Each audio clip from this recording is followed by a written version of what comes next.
Alhamdulillahil qail inna 'aradnal amanata 'alas samawati wal ardi wal jibal fa abaina ay yahmilnaha wa ashfaqna minha wa hamalahal insan innahu kana zaluman jahula.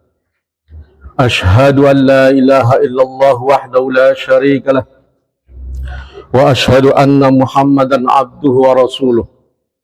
Allahumma salli wa sallim ala ashrafil anbiya'i wal mursalin Sayyidina Muhammadin wa ala alihi wa sahbihi ajma'in, amma ba'd. Faya ayyuhal muslimun usikum wa iyaya bitaqwallah faqad fazal muttaqun. Wasma'u ma qala Allah ta'ala fil Qur'anil Karim. A'udzu billahi minasy syaithanir rajim. Ya ayyuhalladzina amanu la takhunullaha war rasul wa takhunu amanatikum wa antum ta'lamun. Al-ayah. Hadirin kaum muslimin rahimakumullah. Mengawali khutbah ini kami mewasiatkan khususnya untuk diri pribadi kami dan kepada kita sekalian. Marilah kita terus berupaya meningkatkan ketakwaan kita kepada Allah Subhanahu wa Ta'ala dengan terus berusaha menjalankan segala perintah-perintahnya dan juga berusaha menjauhi segala larangannya. Kaum muslimin rahimakumullah, hari ini merupakan Jumat pertama di tahun baru 2025. Dan karena pada saat ini kita juga merasakan nuansa baru yang lainnya. Kita punya presiden baru, punya kabinet baru, para menteri maupun kepala lembaga, punya anggota DPD, DPR yang baru, ya walaupun ada beberapa stok lama. Begitu juga di DPRD provinsi, tidak terkecuali Sulawesi Tenggara, banyak yang baru, dan seterusnya sampai kabupaten kota. Dan insya Allah mungkin tidak lama lagi juga kita akan punya wali kota baru, bupati baru. Itulah sebabnya pada kesempatan kali ini khutbah kami beri judul Tahun Baru Amanah Baru. Kaum muslimin rahimakumullah, kalau kita renungkan, baik presiden, baik para menteri, para kepala lembaga,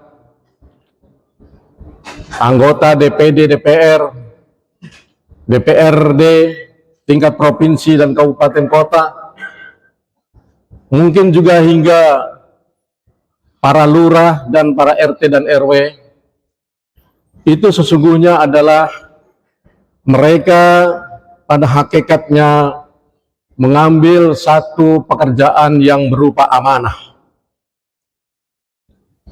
berupa sekali lagi amanah. Dan amanah ini, kalau kita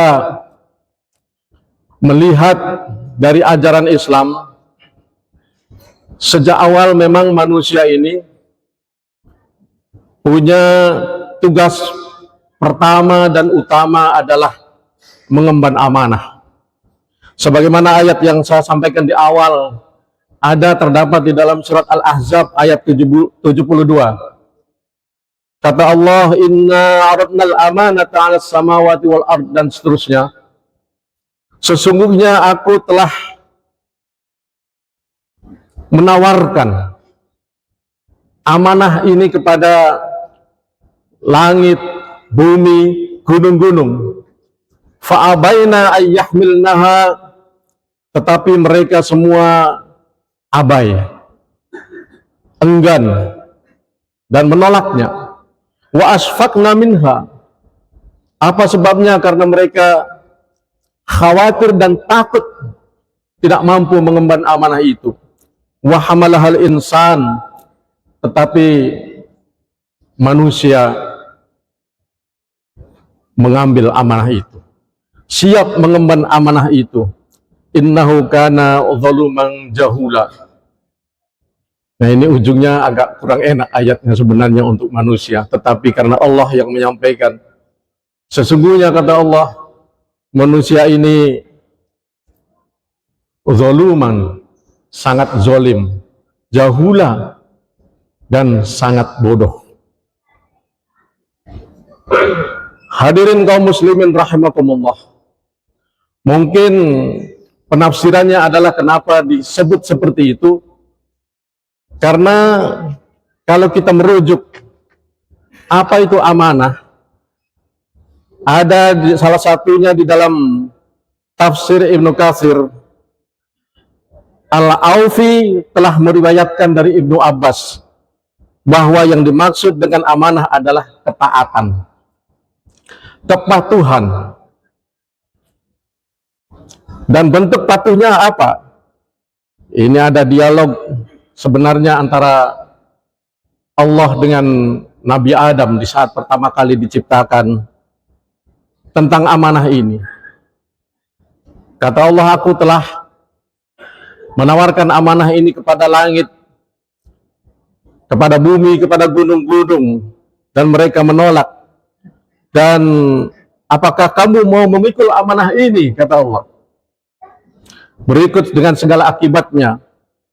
Nabi Adam bertanya, apa saja konsekuensinya, wahai Rabbku, Tuhanku? Allah menjawab, jika kamu berbuat baik, maka kamu diberi pahala, diberi imbalan, diberi reward. Dan jika kamu berbuat buruk, kamu akan disiksa. Kamu akan diberi punishment, diberi hukuman. Dan saat itu Nabi Adam siap untuk mengemban amanah itu. Merujuk kepada ayat ini, sesungguhnya kita ini baru lahir, kita memang sebagai manusia pada dasarnya kita sudah mengemban amanah sebagai manusia. Intinya adalah itu saja, singkat. Jika kamu berbuat baik, kamu diberi reward, diberi pahala, dan jika berbuat buruk, maka kamu akan dihukum, disiksa. Kaum muslimin rahimakumullah.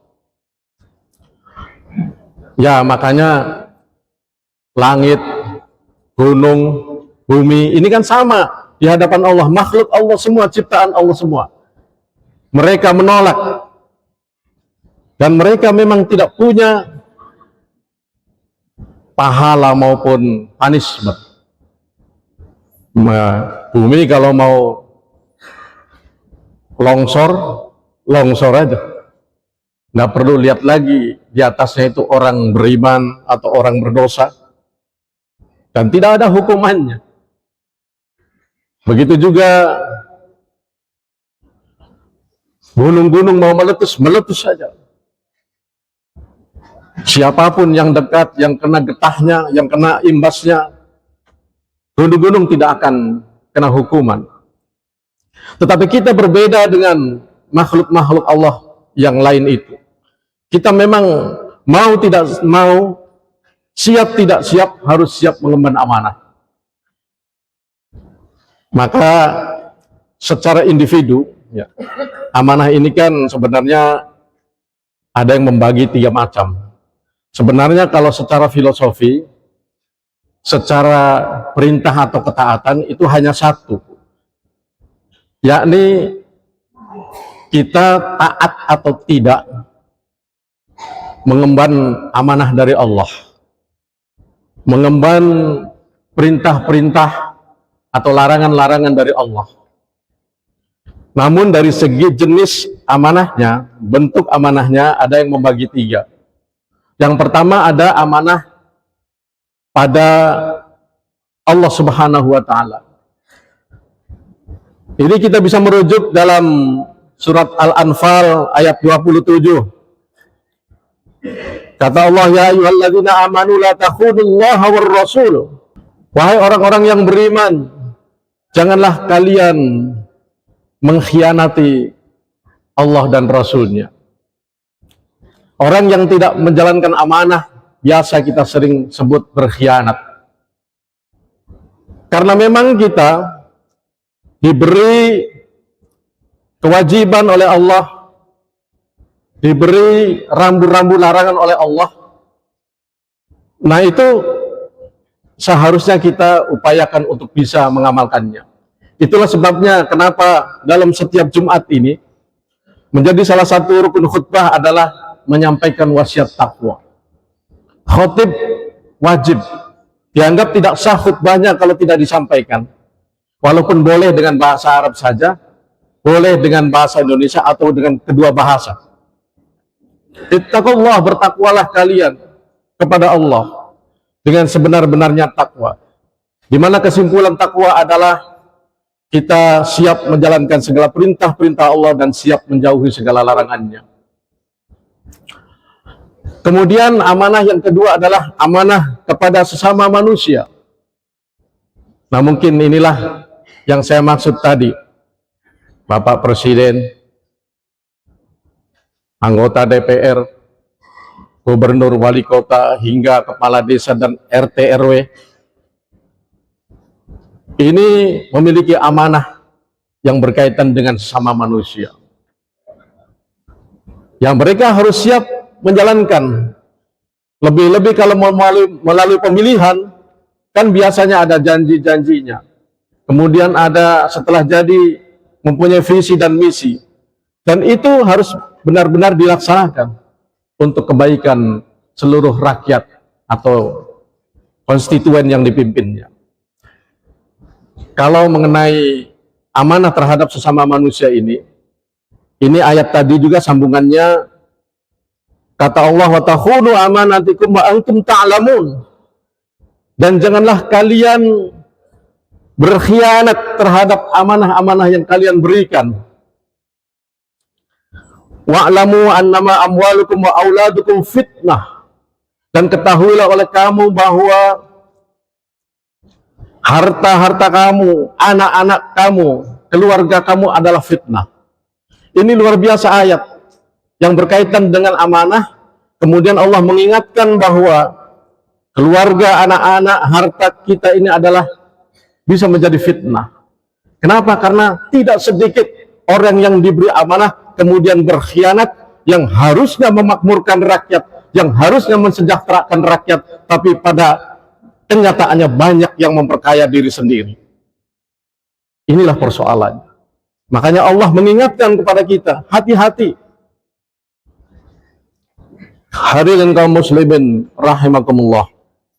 Kemudian dalam ayat lain Allah tegas memerintahkan, innallaha ya'murukum an tu'addul amanati ila ahliha. Bahwa Allah Subhanahu wa taala sesungguhnya telah memerintahkan kepada kalian untuk melaksanakan amanah kepada ahli-ahlinya. Ahlinya itu terserah. Kalau presiden ya amanahnya kepada seluruh rakyat Indonesia. Gubernur amanahnya adalah kepada seluruh rakyat provinsi di mana dia dipimpin. Begitu juga yang lain-lainnya. Kelanjutan dari ayat itu menyebutkan, wa idza hakamtum bainan nasi an tahkumu bil adl. Jika kalian memberi hukuman kepada antara manusia, maka berikanlah hukuman secara adil. Nah, ini masalah hukum. Amanah mengenai hukum sekarang lagi viral, saudara-saudara. Karena kita masih hangat diberitakan, masih hangat diviralkan bahwa ada koruptor triliunan, 300 triliun lebih, masa hanya divonis 6,5 tahun penjara. Sementara maling kaca spion mobil bisa 7 tahun. Bahkan di Sulawesi Selatan itu, kakek-kakek mencuri merica 1 genggam dihukum 5 tahun. Di mana letak keadilannya ini, saudara-saudara? Makanya saya lebih setuju tuh sama Presiden Prabowo. Dia menginginkan 50 tahun itu koruptor yang kelas kakap seperti itu. Malah kalau saya sendiri secara pribadi, kalau kita kaitkan dengan hukum Islam, sebenarnya selayaknya koruptor yang ratusan triliun ini harus dihukum mati, potong lehernya. Coba saja logikanya, kalau dalam hukum Islam, orang yang mencuri sedikit itu kan dipotong tangannya. Mencuri lagi, potong lagi tangan satunya. Itu logikanya, kenapa dipotong tangannya? Karena dia mencuri dengan tangannya. Sudah habis tangannya, mencuri lagi, potong kakinya. Kenapa? Karena jalannya untuk mencuri menggunakan kaki. Nah, kalau koruptor, saudara-saudara, dia mencuri bukan dengan tangan, bukan dengan kaki, tetapi dengan otaknya. Maka ketika dia dibiarkan hidup, otaknya terus berjalan meskipun tetap berada di dalam penjara. Kasus ini kan sudah terjadi. Gembong narkoba. Tidak, ya, di dalam penjara masih bisa mengendalikan peredaran narkoba. Ini apa? Karena otaknya. Maka kalau kelas-kelas kakap seperti ini, potong saja itu lehernya atau ditembak mati. Apakah saya menyampaikan ini bertentangan dengan hukum yang ada di Indonesia? Tidak, saudara-saudara. Ini sesuai dengan Undang-Undang Tipikor tahun 1999. Boleh hukuman mati. Hanya sayang sampai sekarang belum ada koruptor yang dihukum mati. Belum ada hakim yang berani memvonis mati bagi para koruptor kelas kakap. Saya tidak tahu apa penyebabnya. Wallahu a'lam bishawab. Yang ketiga, saudara-saudara, adalah amanah terhadap diri sendiri. Kaitannya amanah terhadap diri sendiri adalah dengan kewajiban-kewajiban kita kepada Allah Subhanahu wa Ta'ala. Maka dari itu, kita kembali kepada dialog amanah antara Nabi Adam dengan Allah. Intinya adalah kita harus berbuat baik, karena berbuat baik kita akan mendapatkan pahala, sementara kalau berbuat buruk kita akan mendapatkan siksa. Naudzubillahi min dzalik. Ya, contohnya kalau dalam diri sendiri, kita diberi amanah berupa tubuh, berupa fisik, maka kita jaga dengan sebaik-baiknya. Kita jaga kesehatan kita. Kita juga diberi amanah berupa otak. Kita gunakan untuk zikrullah, untuk memikirkan ayat-ayat Allah. Kita juga diberi fisik bisa bergerak. Psikomotor kita gunakan untuk melakukan amalan-amalan soleh. Dan kita juga harus berusaha meninggalkan amalan-amalan toleh, amalan-amalan buruk. Hadirin jamaah Jum'ah rahimakumullah. Persoalannya konsekuensi daripada tidak menjaga amanah apa? Yakni seperti yang disampaikan oleh Rasulullah SAW. Ayatul munafiki salasun, idza ahdatha kadzdzaba, wa idza wa'ada akhlafa, wa idza tumina khana. Ciri orang munafik itu 3. Ketika dia berkata, dia berbohong. Ketika dia berjanji, dia ingkari. Dan ketika diberi amanah, dia khianati. Maka jangan sampai kita tergolong orang-orang munafik seperti ini. Sebab ketika kita masuk kategori munafik, na'udzubillah, summa na'udzubillah. Ada ayatnya, saudara-saudara. Kata Allah, innal munafiqina fid darkil asfali minan nar, walan tajid lahum nasira. Bahwa orang-orang munafik itu tempatnya di neraka yang paling dalam, yang paling dasar, keraknya neraka. Dan di sana tidak ada satupun yang bisa menolong mereka. Naudzubillah, summa naudzubillah. Untuk itu, marilah kita, ketika kita diberi amanah, baik amanah kepada Allah maupun oleh manusia, maupun pada diri sendiri, mari kita berusaha untuk mengamalkannya, untuk memenuhinya, untuk bertanggung jawab terhadap amanah yang ada pada kita. Barakallahu li wa lakum fil Qur'anil azim wa nafa'ani wa iyyakum bima fihi minal ayati wa dzikril hakim wa taqabbal minni wa minkum tilawatahu innahu huwas samiul basir.